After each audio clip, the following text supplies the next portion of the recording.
শুভ সন্ধ্যা বন্ধুরা। আমি আবার মায়ের কথা নিয়ে চলে এসেছি। ইদানিং মায়ের কথা এত কেন বলছি এটা ভাবতে বসে মনে হলো, আমার তো মা নেই, বাবা নেই। ঠাকুর মায়ের কাছে এই আনন্দ দুঃখ কথা বলি, যদিও তাঁরা অন্তর্যামী। আসলে সবই মায়ের ইচ্ছা, তাঁর ইচ্ছা না হলে এই জগতে যে কিছুই ঘটে না। ইদানিং আমি শতরূপে সারদা বইখানি পড়ছি, তো একটা জায়গা ভীষণ ভালো লাগলো, পাঠ করে বন্ধুদের সঙ্গে একটু শেয়ার করার চেষ্টা করছি।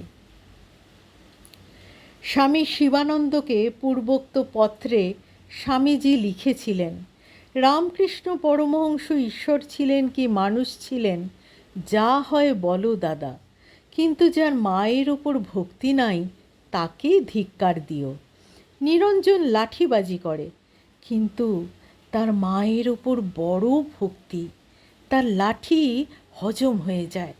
শ্রী রামকৃষ্ণকে তিনি ভগবানের বাবা বলে অভিহিত করতেন, যার সম্বন্ধে তিনি বলেছিলেন, ভগবান শ্রীকৃষ্ণ জন্মেছিলেন কি না জানি না, বুদ্ধ চৈতন্য প্রভৃতি একঘেয়ে, Ramakrishna Paramahamsa the latest and the most perfect.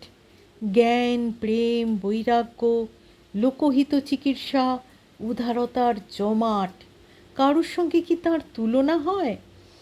সেই শ্রীরামকৃষ্ণেরও ওপরে তিনি শ্রীমাকে স্থান দিতেন। সেই তথ্যটি স্বামী শিবানন্দকে লেখা পূর্বধৃত তাঁর উক্তিটিতে সুপরিস্ফুট।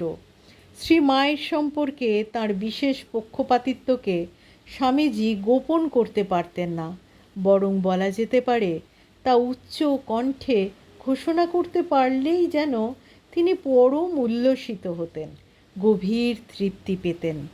তাই স্পষ্টতরভাবে স্বামী শিবানন্দকে লিখেছিলেন, দাদা রাগ করো না, তোমরা এখনও কেউ মাকে বোঝোনি। মায়ের কৃপা আমার ওপর বাপের কৃপার চেয়ে লক্ষ গুণ বড়। ওই মায়ের দিকে আমিও একটু গোঁড়া। মার হুকুম হলেই বীরভদ্র ভূত প্রেত সব করতে পারে।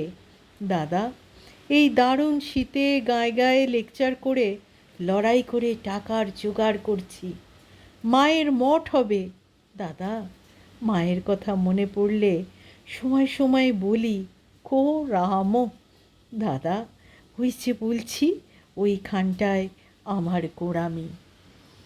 স্বামীজি মাকে ঠাকুরের উপরেও স্থান দিয়েছিলেন এবং সংঘজননী বলে ভূষিত করেছিলেন। নমস্কার, শুভ সন্ধ্যা, সবাই ভালো থাকবেন।